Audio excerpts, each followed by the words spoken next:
What's the best piece of advice you ever heard as an agent? Oh, that's a good question. That's a really good question. Um, well, if you sit in a room full of 100 agents, I bet you could get advice from all of them, right? Because everybody seems to be an expert at whatever it is that they think that they know.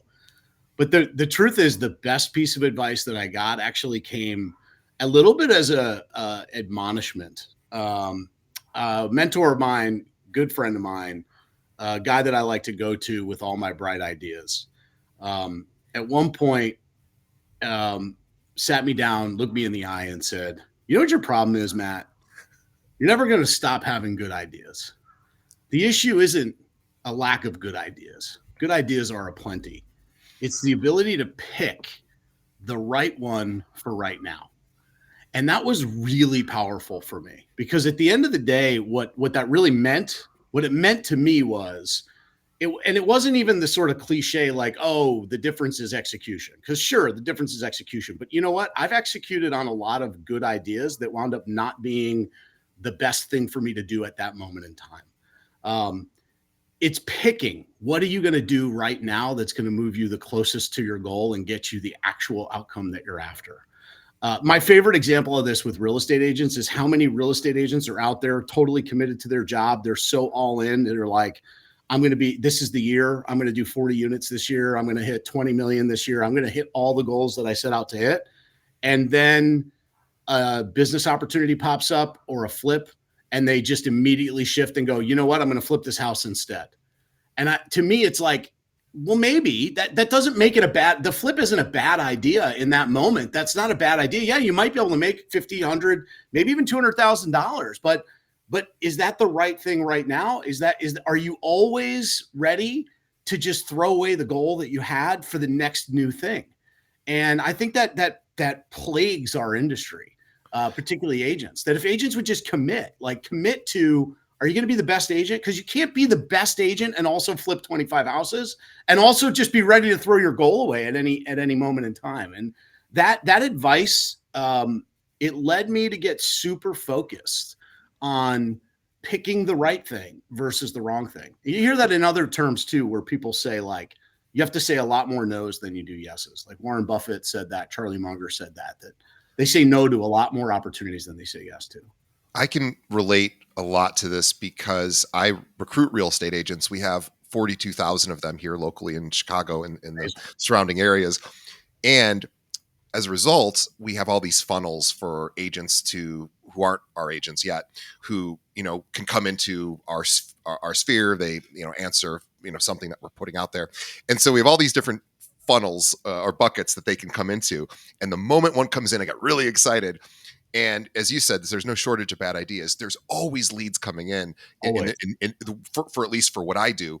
And the hard part is not necessarily taking the brand new lead that just popped in lieu of reaching out to the person that I need to reach out to probably 10 more times in the next several months. It's all the fortunes in the follow-up. That's so, right. It's really exactly what you're saying. It's not, but I get excited because that new shiny lead just came in and it's like, oh, maybe they'll come over right away. They probably won't, but I get excited because it's new. And then, I get stuck. So, all right. So that's a great piece of advice. I mean, I just think like business is the long game. And so just because you can do it doesn't mean you should. It doesn't make it the right next thing for you to do. And so, for sure, there are some fundamentals that every agent has to do if you want to be a full-time agent, but it just feels to me, and again, it was humbling to get that advice early in my career because it's true. What I was waking up every day looking for the next best, brightest idea rather than just going and doing the one thing that I had already committed to doing consistently over time in order to build something that was sustainable. What's the worst piece of advice you've ever received in real estate? Worst piece of advice. Well, I've gotten a lot of bad advice too, but I think the one that pops in my head, again, early in my career, I was talking to an experienced agent, somebody that I looked up to, respected, and was trying to get some guidance around how to work with a particular buyer. Now, this was probably one of the first 5 or 6 clients that I had. So we're talking 2006, 2007, early in my career. And I was showing them properties that the client had requested to go see. And the agent just said, "Oh, don't show that house." She pointed to one of them and said, "Don't show that house." And I said, "What? Why not?" And she said, "It's a split level. Who wants to live in a split?" And I was like, "Oh, I didn't know split levels were bad. I didn't Right. have any idea that that was a thing." Right. So I took that advice, and called the clients and echoed the sentiment without thinking it through, right? Without really getting like good clarity about like what I was about to say. And I said, "Well, this one's a split level, so that might not be as desirable." And the client said, "Well, I grew up in a split level." Oh, And well, fortunately I was able to recover, but why sure. was it why it's the worst advice? It wasn't that incident. What I learned from it, I learned an amazing lesson from that. It was the worst advice because it presumes, Yeah. it takes a position of presumption that that we should never ever have as real estate agents. We should never presume to understand what it is that the client wants or needs. We should always, always, always be open to letting them guide the process. And so it was the worst advice because it came from the worst place. It came from this place of judgment and decision making that we really don't earn with our clients until they give us permission to do that. And in that point, I certainly didn't have the permission. I certainly didn't have the experience, and I most definitely did not have did not have the knowledge base to be making that kind of a judgment. And I think that's terrible advice. I think that we have to work our way through a relationship in order to get our clients what they want. It's not what we think they want. It's not what it's not what their parents think they want. It's not what we think they should want. It's to get them what they want. That's what pure advocacy and service is. And so I'll never forget that moment. It was like, wow, that was really, really terrible advice and driven by totally the wrong things. So Well, Matt Miale is our guest. He's from the Miale team at Keller Williams Legacy Partners in Connecticut. His team covers the entire Connecticut area, and he's expanding into other states. But let me tell you more about Matt. Matt Miale is a high impact entrepreneur. He's a real estate leader and a builder of scalable businesses that prioritize both performance and purpose. With over 2 decades of experience, Matt leads one of Connecticut's top producing real estate teams, closing more than, get this, 600 homes annually, and helping agents achieve peak production through structure, accountability, and simplicity. He's the founder of Agent Production Academy, Empower Events, and the Real Estate MD podcast, each designed to help agents, leaders, and teams grow faster and with more intention. Known for his bold leadership style, Matt empowers others to focus on what matters most while eliminating noise that doesn't drive results. Whether he's coaching team leaders, building systems, or leading daily team calls, Matt brings unmatched energy and clarity to everything he touches. His mission is simple: live an action-packed and wildly fulfilling life every single day and help those around him do the same. I want everybody to check out Matt's team website, which is themialeteam.com. Also, his podcast, Real Estate MD Pod. We will have a link to that in the show notes. Check that out. Matt, welcome to the show. thank you. That was an awesome intro. I love it. You've done a lot of awesome things, so I'm excited to have you on and to share sort of some of the wisdom you've gained, as you already have, in the advice you said earlier to our audience. Well, I always like to start at the beginning. So tell us how and why you got started in real estate. If you haven't heard the story of the reluctant realtor, you're about to. My professional career started out in advertising. I worked from Boston to LA, predominantly in new business and sales for various different iterations. And you can sort of timestamp it. This is early 2000s, so I did spend a lot of time in the early phases of internet advertising. So, back in the day when web banners and, pay-per-click was not a thing yet. It was really just about online advertising through digital media. And I spent the better part of my first 7 or 8 years in professional sales selling internet advertising. I kind of got lucky in finding an opportunity with a company called Network Communications Incorporated, which was a publishing company. In 2003, I hooked up with them, but they published this thing called The Real Estate Book. And those agents that have been around since prior to 2010 would know the real estate book because it was the most widely published real estate listings magazine in the country. Over 10 million copies every 4 weeks in 700 markets. And basically, this was the best possible version pre-Zillow, pre-realtor.com, MLS for consumers to get access to listings. It was in a publishing format. And so I worked for network communications for a couple of years. And while doing that, I got exposed to the industry. And I'd never had any exposure to real estate prior to that. I didn't really understand the business, but I spent, the better part of 24 to 36 months flying around the country, going into boardrooms, going into brokerage meetings, and selling advertising to real estate agents. I realized quickly I was much more entrepreneurial than I was that I was likely to be a corporate guy. And so I made the decision in 2005 that I was going to pursue a career for myself. And I didn't quite know whether I was going to go to law school or I was going to go get an MBA or what. I didn't really have any clue what my future held. Of course, I was, in my late 20s at the time. So life was wide open to me. But I figured I'd go get a real estate license in the interim just to hold me over. I figured that would be a good way for me to, sort of fill the gaps in between this big career that I had and whatever came next. And it didn't take very long for me to figure out that maybe this is the thing. Maybe this thing right here is the thing. It took a little while for me to get comfortable with the idea because, of course, like a lot of people, I had ego and, I'd had a title and I put on a suit every day and I got to fly on airplanes and go into boardrooms and I felt real important about myself, in that job. But it didn't pay nearly as well as real estate. It was nowhere near as fulfilling. I mean, it didn't feel like I was satisfying or serving, my heart in that job because there wasn't really any beneficiary. It was all ad buys and cost per impressions and things like that. So when I got into real estate, I found a part of me was being filled up. I was thrilled to work with customers. I loved the process. I loved the service component of it, and I was actually pretty good at it. So it came kind of natural. So moving through 2006, I got my license. 2007, 2008, I'm sort of getting my feet wet. I'm still dabbling in other things.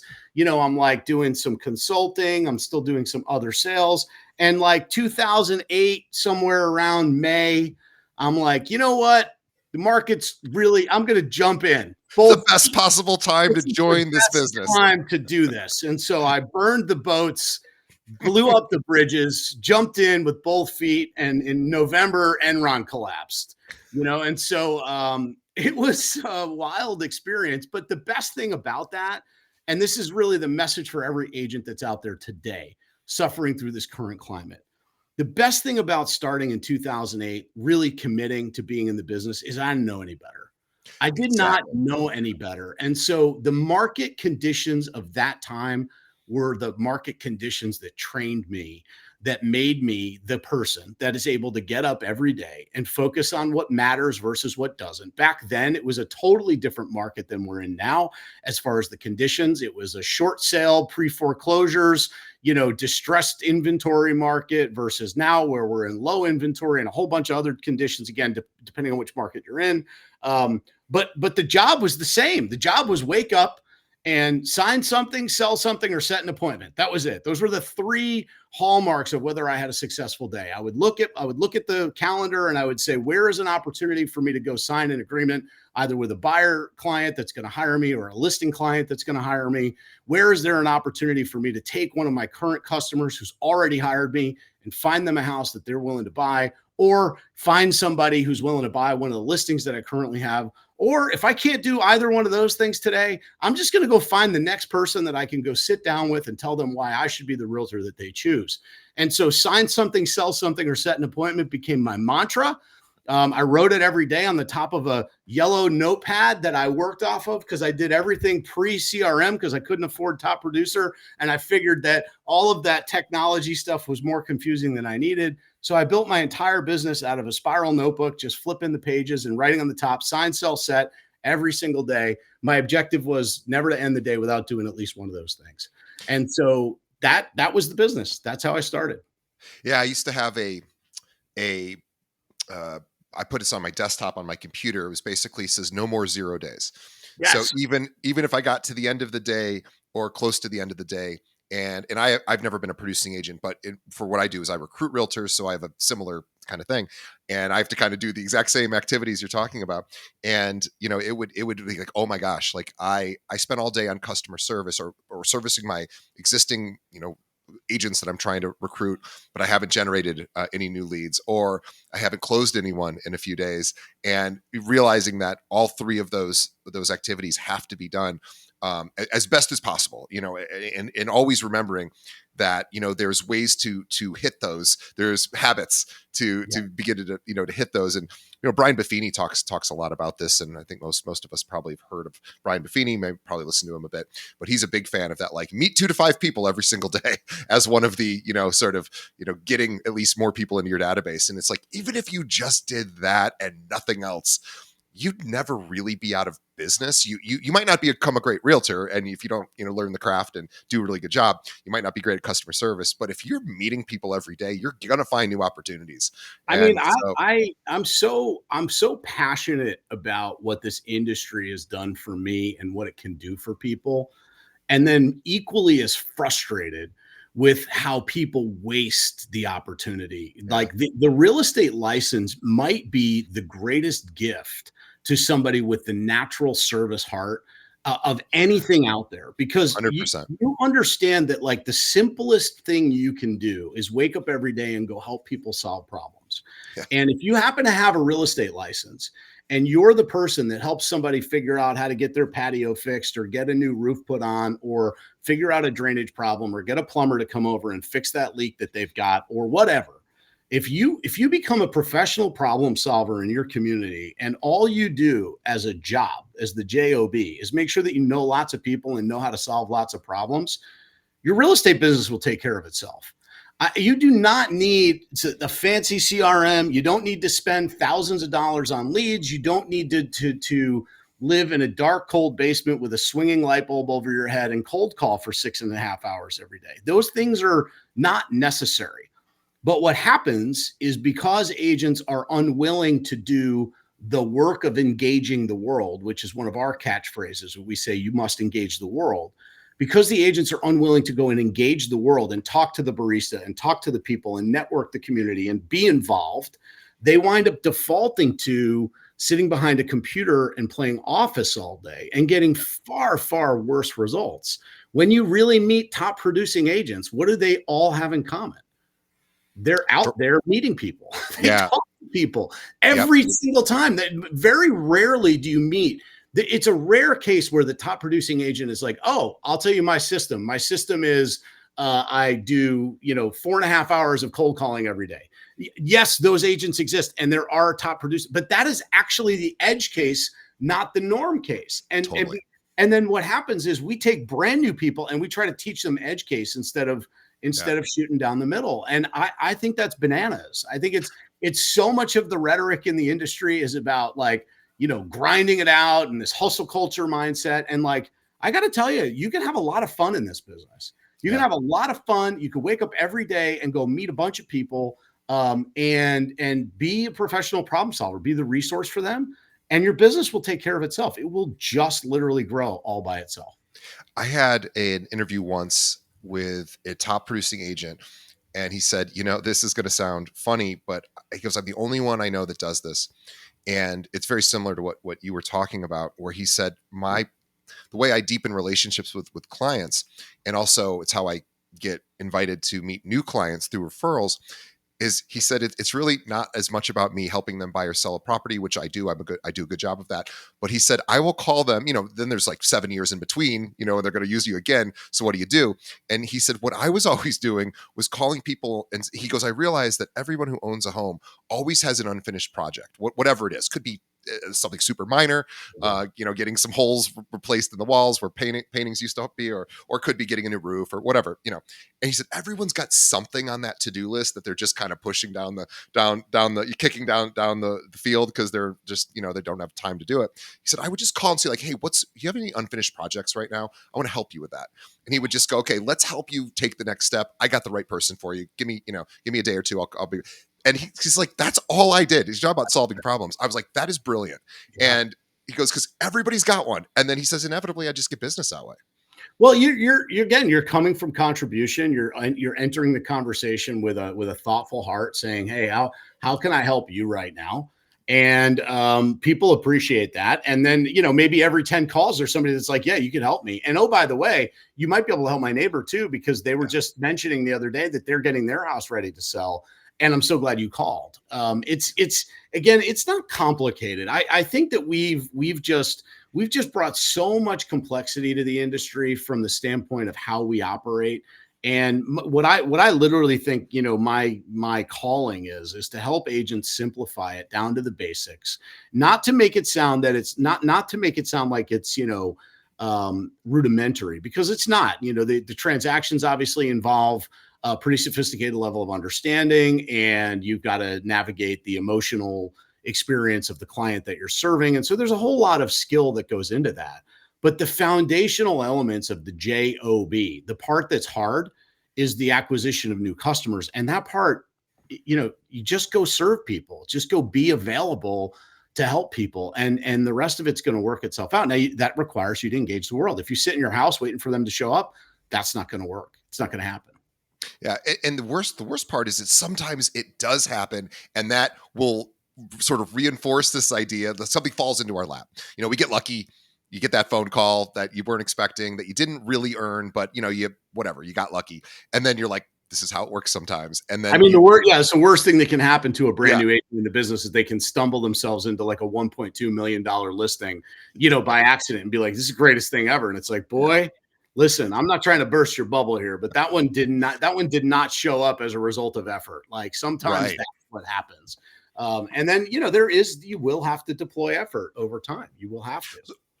So let's talk about sort of the conditions of the market right now. They're fairly universal in this country. Obviously, there's exceptions and other markets that are probably thriving. Certainly in Chicago, we're dealing with, you deal with the entire state of Connecticut, so you know a lot more about on the East Coast. But for us, we just have a lack of inventory. We have a lot of people locked into 3% mortgages who don't want to move. And you can understand that. So we just have a lot fewer listings. And of course, we have buyers that are coming in with not a whole lot of inventory. So, and there's people who are, pining away for that 3% mortgage that they missed out on as a buyer. And so they're thinking maybe I should wait. And so, there's just a few of those challenges, plus all the, recent changes in the industry, and certainly some of the bad publicity. I live in Chicago, where the headquarters of the National Association of Realtors are right down the street. And, we certainly know that they've had some bad press. So there are some challenges, but there's always opportunity too. So I would love to know, this kind of harkens back to your trial by fire getting thrown in at really one of the more challenging times, probably the most challenging time in recent, history to be a realtor, and just kind of going, oh, I don't really know that this is as bad as other people know, because in 2005, I wasn't practicing when it was a little bit easier, a lot easier. So how are you? You've got a big team. You guys close a home, actually several homes almost every single day. Yes. What are you doing to keep the team motivated, to keep the productivity going? Is it the same activities as always, or have you pivoted? So just love to hear that, sort of your thoughts there. Well, we've for sure pivoted. The thing is I don't think you ever stop pivoting. Having been in a leadership role now, let's just say for 15 years, since I started the team in 2010. It feels like every 12 to 18 months you're pivoting.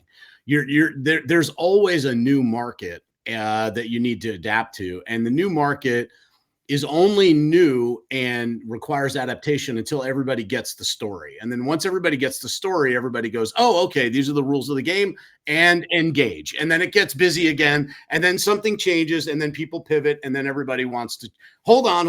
What are the rules of the game? Oh, the rules are this: ready, set, engage. And so I feel like I've seen that happen a lot. So to address where we're at right now, this is no question a skills based market. The agents that are winning right now are agents that are practicing, are agents that are very very good at the dialogues that they need to have. And I don't like using the word script because again, a script sounds like it's prepared and the same every time. It's not really what it is, but there are conversations.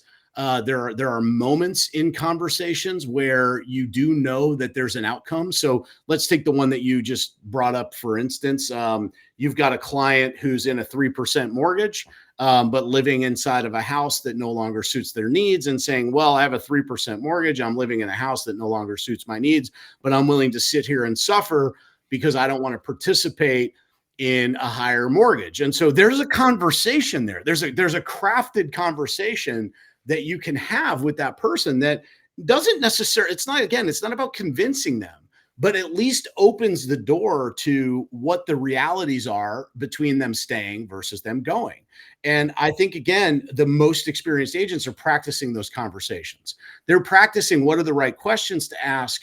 And in order to help expose that potential seller to the potential opportunity to miss out on additional increasing opportunity in the market, on the lifestyle that they might live in the house that they actually desire, and what is the actual cost of that versus the cost of staying. And so those risk reward sort of certainty versus uncertainty dialogues are crucial. But most agents, they're looking for well, tell me what to say. The answer is, well, there's nothing to say. There's questions to ask, and then there's information to provide, and then outcomes that you can help your customer understand, which will lead them there. So another example of this is just sort of like, how do you win in a hyper competitive market like the market that we're in here in Connecticut, where our inventory is operating at about 30% of what we had pre-COVID. I mean, we just don't have houses to sell, and we have so many buyers who want to buy homes. And how do you help a buyer understand the risk and consequences of, let's take a real controversial one. Let's really spike the message boards, waiving a home inspection. Sure. Like how do you talk to a buyer about waiving a home inspection without saying you have to do this or endorsing it, but giving them the freedom to make the decision and understand the risk? And I think that that's the difference. I think that what professional agents do is they practice that conversation until they understand exactly what words to say to help a customer understand why waiving a home inspection might be in their best interest, even though it's not in their best interest. And the two things can actually coexist, So Exactly. it's a complicated, nuanced conversation that professionals can have, and amateurs struggle with. And so that's how you move people through the pipeline. Yeah, you practice, you drill.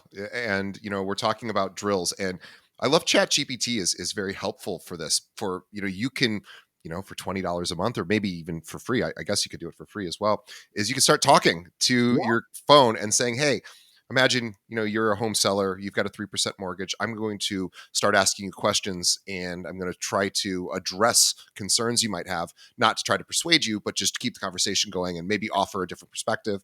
For example, another thing to consider is I'm in that situation where my home serves me today. It probably won't serve me in a year. And but in a year, if rates come down, I'm going to be competing up against a heck of a lot more buyers. Yep. So would I rather compete now, pay a little bit more, maybe, than I'd like to, or certainly my rate's going to be higher than I'd prefer it to be, but whatever, 6.5%, I can handle that. But still not super comfortable. But would I rather compete in today's environment versus, a year where maybe rates come down a full 1.5? Well, then, but the floodgates are open, and now all of a sudden, we might be giving away even more. So and again, not to persuade me to make that decision, but just to get me to realize, there are sort of other things to consider. Yeah. And also just to have that conversation about what's most important to you right now.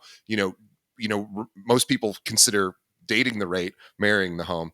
And And it's like, oh yeah, of course. It's like nobody wants to buy when the stock is down either, right? But that's the best time, obviously, or Well, or one of in the situation you just outlined, for agents that are listening that say, "Hey, Matt, I encounter this all the time."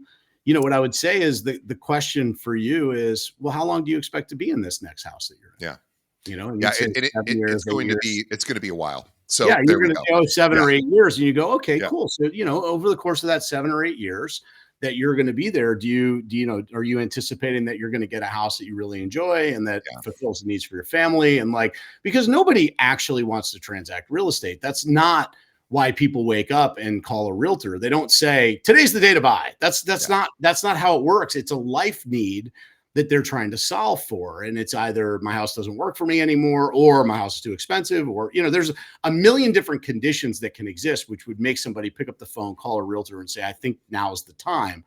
But a really experienced agent understands how to guide a client through the process of discovery that gives them all the options. And then also, and this is the most important part, a really good advocate also stays detached from the outcome in that maybe now's not the right time. But here's the good news is I'm not going anywhere. So when the time is right, you'll call me because I did a good job in helping you make a decision. And that is the beauty of the business, is that you're not actually selling anything. That concept of like selling houses is just really outdated. It's not what we do anymore.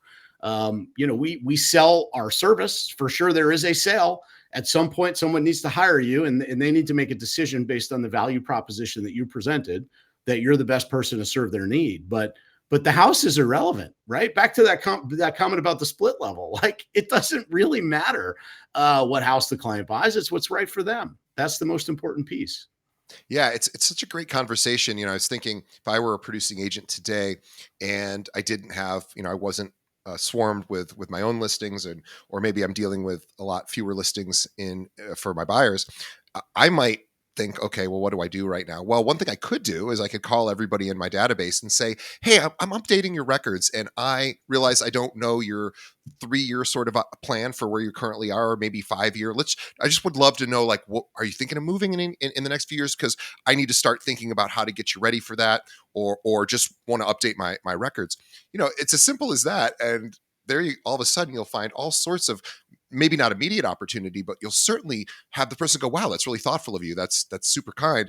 Is their accountant doing that? Maybe not. Is their accountant saying, hey, let's talk about the next 5 years? Probably not. Probably just saying, let's do the Probably taxes not. now. Yeah, that's right. Yeah. A good financial advisor does that, Yeah. but even a lot of those people don't. So you have And this. candidly, even a lot of those guys are not practicing the way to have a conversation with a Yeah. client who's, nervous about what's the impact of tariffs going to be on my Yeah. 401k. And, they're not practicing either. So, the differentiation between a pro and an amateur is the quality of the conversation. And I appreciate the skill and I appreciate the craft of being a professional real estate agent, because I know that that we put the time in on our team to make sure. I mean, literally this morning, our morning call went an hour and 15 minutes as we practiced live. Our entire team of 30 full-time professional agents practiced live, walking a buyer through offer presentation.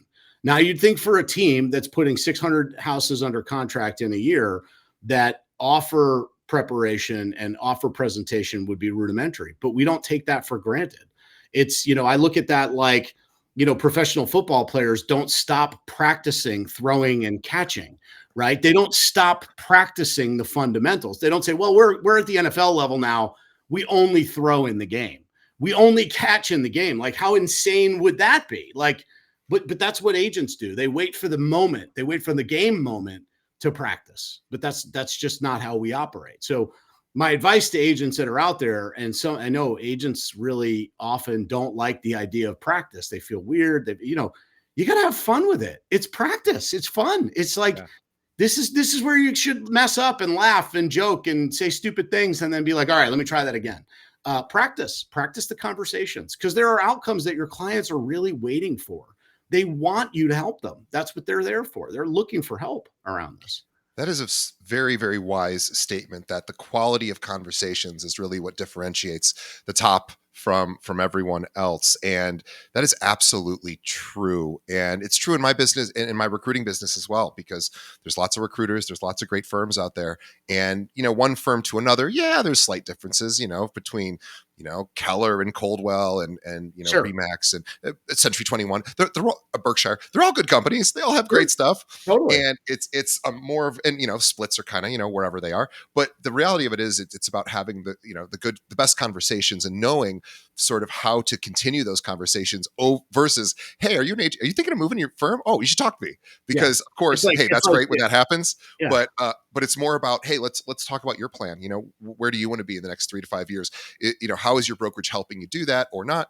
And so I use that a lot, and I need it. But do I practice it a lot? No. And that is a great reminder for me and probably everyone to think about, do we have a drill partner? Do we have somebody that we can actually role play with and throw really tough objections, and not objections so that you can overcome and win the business, as Matt says, that's not really the point, but just being able to absorb that question, to not let it throw you off your game, and to have an answer, to have an actual answer that's authentic and true, and not to, and again, it's a little scary. You do have to humble yourself a little bit to drill. And it reminds me of that great, it's one of my favorite sayings. It's before enlightenment, chop wood, carry water. After enlightenment, chop wood, carry water. It's just like, Absolutely. yeah, I just got to keep drilling. That's it. Well, as long as you're going to be in the business, and you started this out by saying, do you pivot? And yes, you pivot. I mean, the conversations I'm having today are markedly different than the conversations I had 3 years ago, and significantly different than the conversations I had 5 years ago. Pre-COVID, or at the beginning of the pandemic, what kind of conversations did I have to have with a seller about the long-term impact of what was happening in the world? And the quality of those conversations determines, are those clients for life? Did they feel they got good guidance and counsel from you at a time when they needed it? And if all you're looking for is a transaction, if you're a hammer and everybody's a nail, you're going to get lucky a couple times, because there's going to be some people that are going to show up and say, like, hey, I'm a nail. You want to sell Right me? time, right place. Yeah, that's Yeah, going to happen. And there's lots of those agents out there. And you know what? They sell 3 to 4 houses a year. And they don't get referral and repeat business, where, the average agent on our team is selling 30 to 40 homes a year. And our business is 80% repeat sphere and referral business. That's who we are. Why? Because we practice the conversations we have. We are full-time professional agents that go into the marketplace with a desire to serve, and yes, sell houses too. But first, we solve problems. That's what we do first. Yeah, it's that givers get mentality. I want to talk about events. I know your team is, and you particularly are very passionate about creating value-based events. And Totally. so, you've created a service all around that. But tell us about sort of your philosophy around client events and what you've seen be most effective. Well, it's such a great segue, because it really does speak to the philosophy that I bring to the business, which is that, early in my career, I was taught that script. Matt, call everyone and say hi, and then ask them, who do you know that wants to buy, sell, or invest in real estate? And it didn't feel right then. And Yeah. then when I did it a few times, I was like, this is really awful. It's not aligned with what I'm really interested in doing. It doesn't feel anything like the professional sales jobs that I used to have, which had this needs analysis and custom designed solution. It feels incredibly vapid. Yeah. And so I think that there's a better way. That said, you do have to lead generate. Lead generation is a huge part of what you have to do every day. So there was a moment in my career, it was pretty early on, I would say 2009, where I was starting to have some early success. Maybe I had, sold, I think in 2009, I sold maybe 50 houses, as more or less a solo agent. I think I had some like transaction support, but nothing Which, full by the time. way, great. What's that? Your third year? That's a really Yeah. pretty good third year. Yeah. Third year, short sales galore. I mean, I probably at all times had 15 to 20 short sales listed. I didn't have any like REO relationships. I just hustled for people that needed help. Like I was looking for people that needed help. And so when I found them, I would list their properties and then I would serve them. So I had a great sort of business, sort of early business getting going. And I realized that I was doing what a lot of agents do, because fundamentally I I like people. I mean, that's a core part of my personality. I like people, but I was doing a terrible job at keeping in touch with all these people. There was just so many of them, and it was really hard to stay in relationship. I want to reframe this too for the younger listeners. 2010, we weren't texting a lot. This was like, we were 2, 3 years into the cell phone, smartphone thing. 2007, the iPhone came out. Texting wasn't really yet a primary mechanism for communication. And I don't really think, I mean, Facebook was what, 2009, Yeah. 10, something like that. So, we're still operating like probably faxing shit. Like I was probably still faxing offers to every third agent, so communication was a little more challenging. So I was out one night after a softball game with one of my buddies, and we were talking, and he also owned a business, a construction business. We were talking about ways that we've successfully gone and gotten new clients. And he just made this comment because this was a bar that had 86 craft beers on tap. And at the time, I was kind of into that. And he just made this kind of comment like, it's just too bad you can't try them all. And it immediately, like, some combination of the conversation we were having about business building and trying 86 beers, I was like, but what if you could? What if I had a beer tasting? What if I invited all these people that I've served that are part of my community that I'm building around my real estate business to come to a beer tasting? Yeah. I wonder if I could do that. And so I reached out to the manager of that bar the next day, and I said, hey, what would it cost me to rent out the bar for a night? And if I did that, could I do like 12 2-ounce samplers for each, for everybody that comes in, or maybe it was 20, it was like 36 ounces of beer, something like that, like 3 beers, could I do that for everybody? And could I do like a Bavarian food thing sometime in November? And I came up with this concept called Harvest Fest. And it was my very first event. I was sweating bullets because the price that they gave me was $8,800. So it's going to be $8,800 for me to have 100 people there. So it was $88 a head. I was totally stressed because I was like, that was at a time when like $8,800 was like a lot of money. I needed that money in order to like pay my own bills the next month. Sure. But I was like, well, but I feel like if I can get all 100 people in this room, I can probably get some business from it, and it'll help me move the relationships forward. So I created the event, came up with it. I had a fantastic assistant at the time who helped us organize it, and we put the event together. And that night of the event, I'm sweating bullets because I'm like, it's a lot of money. Yeah. 3 of the people that I had invited that had RSVP'd came with a friend. Ah. A friend that they hadn't RSVP'd for. And they came in and they immediately apologized. Matt, this is so cool. I'm so sorry, but I brought my friend Joe. He has to meet you. He wants to buy a house. Matt, I'm so sorry. I brought my friend Sally.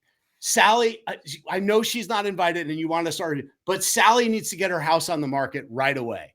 Like immediately, 3 people showed up that night that became my client. And I'm like, this is it. This is it. I never asked anybody for referrals. None of the conversations leading up to the event or the invitation had anything to do with real estate. It was nothing more than come join me for a beer tasting to thank you for all your support as I've gotten my real estate business up and going. And Harvest Fest became an annual event that we did every year. We did it for 10 years, from 2010 to 2020. Or 2010 to 2019. So maybe 9 years we did it, because 20 we canceled because of COVID. And so that was an annual event. And what I learned from that was that the event itself was the least important part. The most important part was the opportunity to stay in deep relationships with lots of people over a period of time, was to create something memorable that put you into an environment that went beyond just realtor and into, like, call it friend zone. Like, hey, we're more than just, this is more than professional. It was something that was in alignment with me personally, because I liked to drink beer. So it wasn't unusual for me to be in a bar drinking good beer. And so all of those things created authenticity, alignment, and a great opportunity for me to stay in touch with people. And the business just grew. And then we said, well, what kind of events also work like that. And then as the team grew, we built bigger and bigger events to the point now where we do 8 to 12 VIP client events every year and Wow. giveaways. Our biggest event, we do 15. Typically get about 1,500 people at a minor league ballpark here in Hartford, the Hartford Yard Goats. We invite like 4,000 people to that event. The invitations are all personal invitations. This is not a email blast. We call them, we text them, we ask them if they can join us, because what's most important is the relationship building. Yeah. And the events as a part of your business can be the greatest lead generator of all time. The piece that really struck me and sunk this for me was the ratio 100-1 compared to the ratio 12-2. And they teach this in the Red Book, the Millionaire Real Estate Agent book written by Gary Keller. They teach that, after years of study, what they understood was that if you have 12 people, every 12 people that you have that you communicate value to over a period of a year, and you give some form of consistent communication to, not spam, by the way. Spam doesn't count. That's not value. That's garbage. Not your email newsletter. No, not your email newsletter. You got to communicate value to them over the course of a period of a year. For every 12 people, there are 2 opportunities. So that means for every 250 people, there are 40 opportunities. So if you have 250 people in a Sphere database, that means that they know you, you know them. This is not a database like phone, email. This isn't just a collection of names. This isn't a phone book. These are people that know you. If they see you in the grocery store, they say, "Hi, DJ, good to see you," right? They say hello. 250 people will create 40 opportunities, 40 at-bats. That doesn't mean you'll get a closing, but 40 opportunities for every 250 people. Wow, what a great business. That's not that many, right? Versus the ratio of pay-per-click internet ads or strangers or cold calling or circle prospecting or door knocking, the ratio being 100-1. Yeah. So I just thought of that and said, so every time I go out, I should always invite 12 people, because if I go out to dinner and I can get a table of 12, there's a high probability that there's 2 people at that table that have some real estate need or know somebody who has a real estate need. And, I test it all the time, and it always winds up true. There's always somebody in a small group like that that has something on their radar, and maybe not now, but sometime in the near future. So a Sphere-driven business that's backed up by events and giveaways can be a very, very powerful tool and way for you to, I call it, just kind of hack your lead generation in a way that makes the business a lot more fun, because it's a lot more fun to go to a beer tasting than to sit in a room for 4 hours and cold call.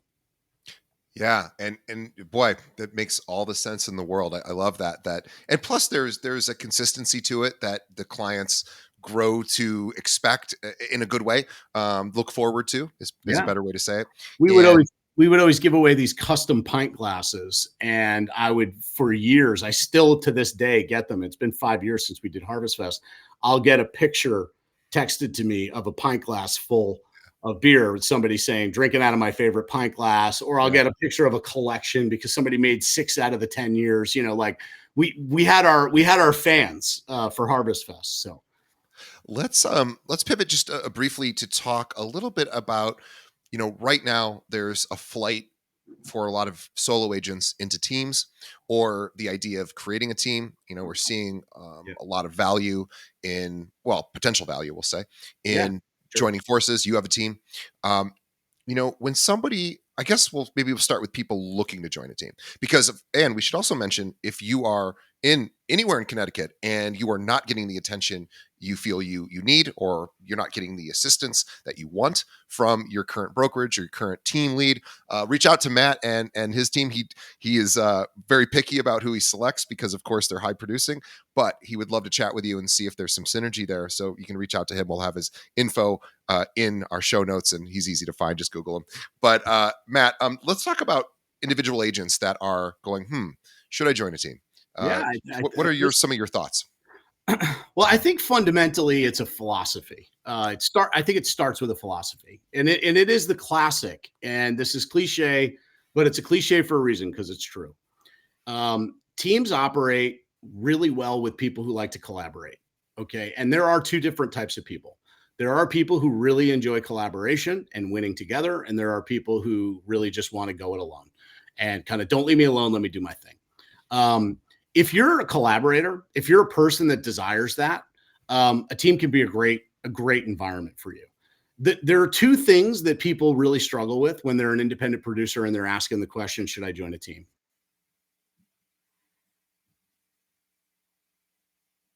There's always two. One is there's one. Because Sure. obviously, if you're partnering with a team, the team has to get paid. So there's Yep. a different economic model. That's the first one. The other one is always identity, which is or ego around the brand. But what about me and my name? The ego identity one is much easier to explain because at the end of the day, the client doesn't care about the team any more than they Right. care about the brokerage. They're in a Right. relationship with you, the Yeah. agent, and the Nobody team. cares where you work or who you work for. The team is nothing more than support and built in super efficient leverage. A really good team should be to a top producing solo agent. A top producing solo agent should look at a team like outsourced, already built, ready to run leverage. Like you can build your own car or you can buy one and drive it. You're going to pay to just go to the car lot and buy a car that runs. But a really good team should be able to provide you a car that's just going to run. And by the way, the really good team should be you should be able to pull that car over when it needs new tires, Right. and they're just going to put it on and say, "Hey, go hit the road again." Someone's there to help you. Yeah. Yeah, they're going to top it off with gas. They're going to they're going to create it. And I always said that I think that and I give Gary Keller a lot of credit. Gary wrote the Red Book at a time where he looked at the industry and said, what makes this industry a business? And he did a great job of articulating that. And I see that like he wrote the map.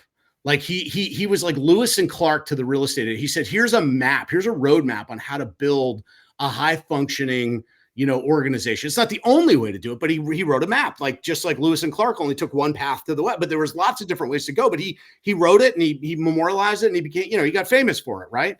And I think what real estate teams did is they said, cool, now there's lots of these agents out there that have a map. But what we've learned is most of these agents are not great at building cars. Like they're really, really good. They can read the map, but then they put together a car and they've got different size wheels and the hood's one color and the steering wheel's and they're patching together, pieces of engine parts. And it's like, they're not great mechanics or automakers. Well, And it's a totally different skill set. It's totally different skill set, right? And so the team, good teams, I always think of ourselves as like we are the auto dealer. Like we're where agents go because they're like, hey, I understand the map and I really want to go far.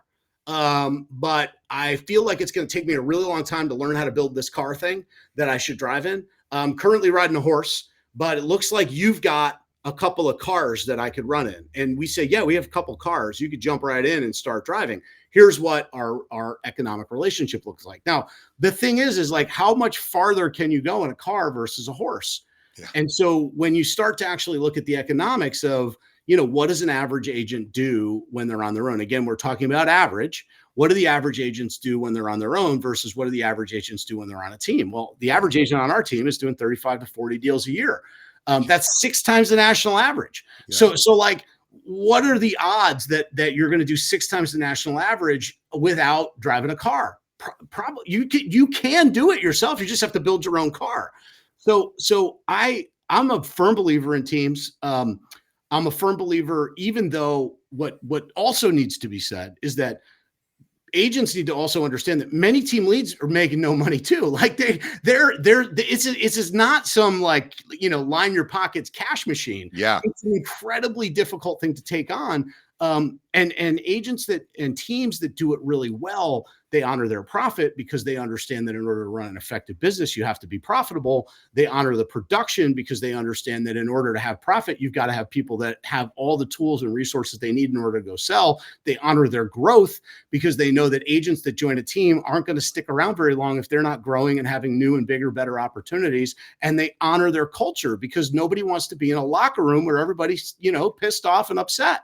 So a good team runs by those 4 pillars, and agents that are collaborators by nature should be able to walk into, we call it a winning locker room experience, and they should feel it right away. They should feel like, these are my people.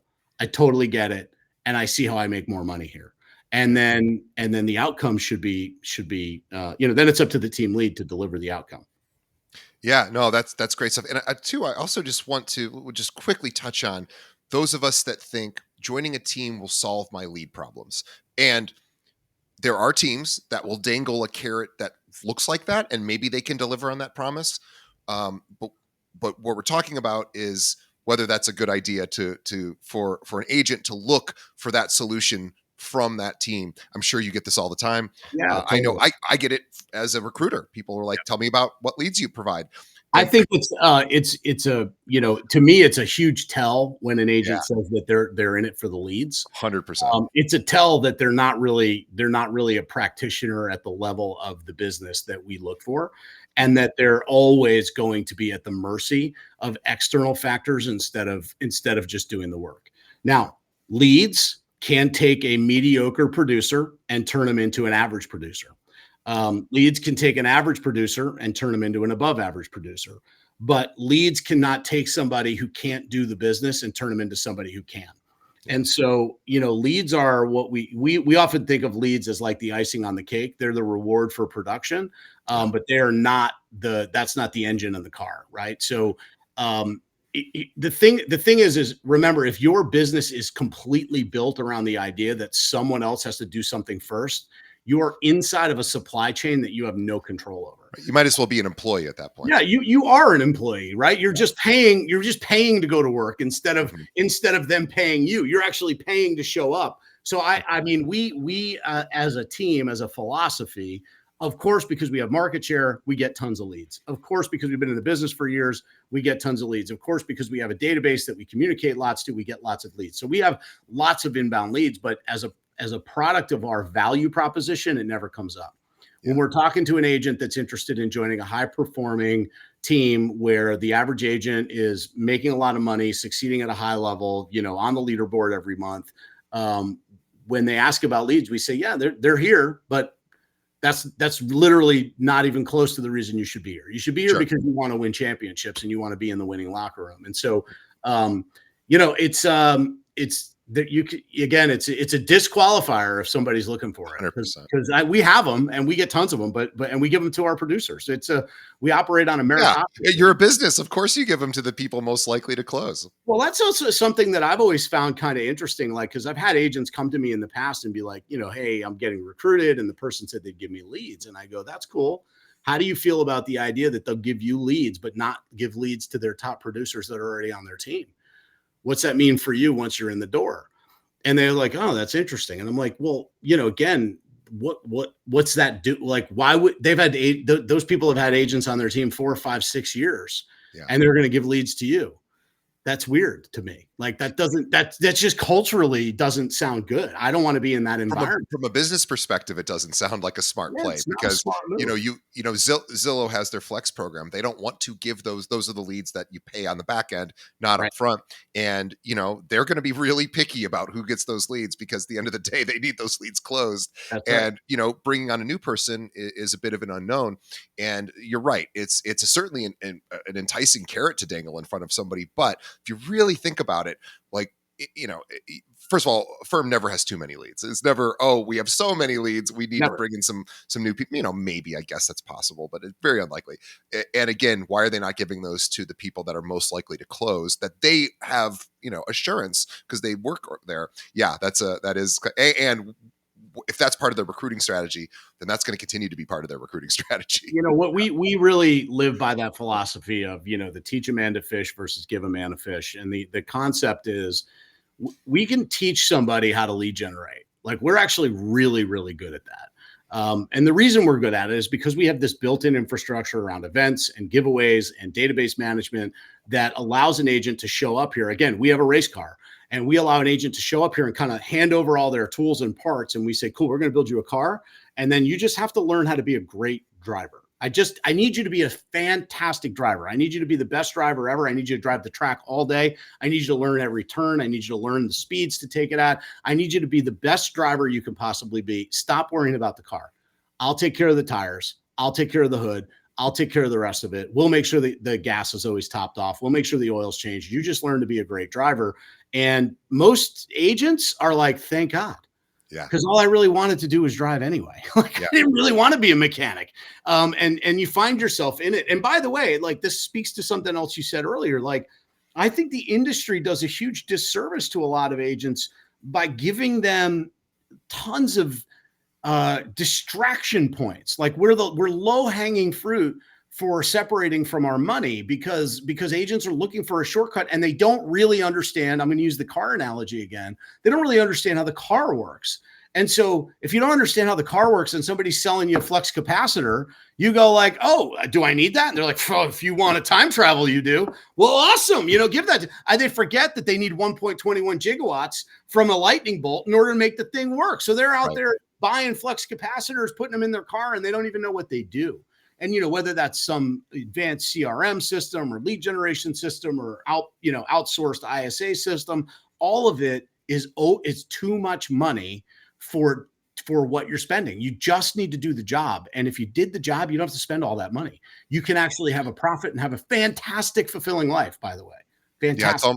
it's almost keeping those blinders on and just going back to fundamentals. The things that we know are tried, tested, and true. And yeah, maybe they're not super sexy or fun. And doing push-ups isn't fun. And I have to do those too. And much as I don't want to have to do a push-up ever again, or a squat, we'll say push-ups I can handle. Squats, to me, are just not my favorite. I'm with But you. it's a really good idea. It's a Don't roll. really good idea to do squats, Yeah. even if you have good form, by the way, only if you have good form. But the point is you have to do sort of the things that we know are going to get the ball down the field. And in this, in this business, it is relationship building. You've said it. And we didn't even get to a third of the topics that I wanted to cover. But Matt is a super, super busy guy. His team is crushing, closing 2 deals a day, on average, which is incredible in this market. And so I want everybody to do a couple of things. One, I want you to check out Matt's podcast, which is the Real Estate MD. He's diagnosing problems. He's doing live coaching on his show. It's how cool is that?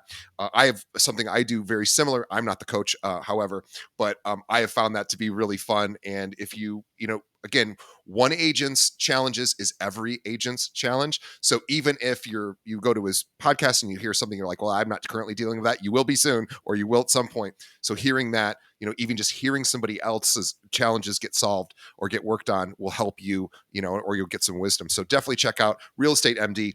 We will have a link to that in the show notes. And also, I want you to continue to support Matt. Check out his website, the Miale team. If you are in, well, two opportunities here.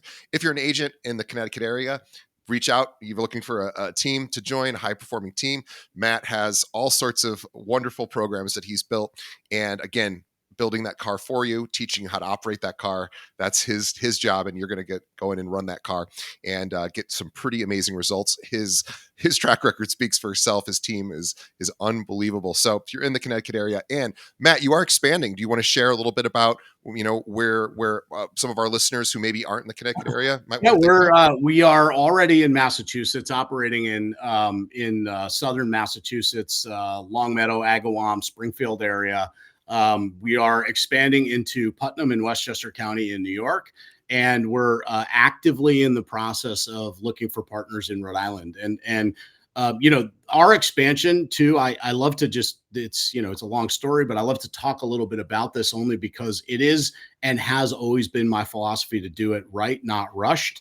And so we are looking for the right partners that want to follow the playbook that's got proven results and that are looking to win at the level that we're winning at. And so it's always right, not rushed. It's find the right people, and then the results follow.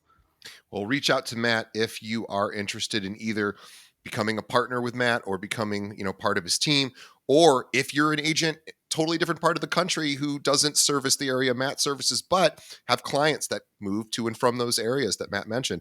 He needs referral partners as well, and he has people that move out of his area, and he needs to send those leads along the way. So, what a great team to get in contact with. So reach out to him, see if you guys have some synergy and can connect and help each other. Also, on behalf of the audience, want to thank Matt for his time today. Unbelievable. He's great. He's got His podcast is amazing. Please check it out. Please subscribe.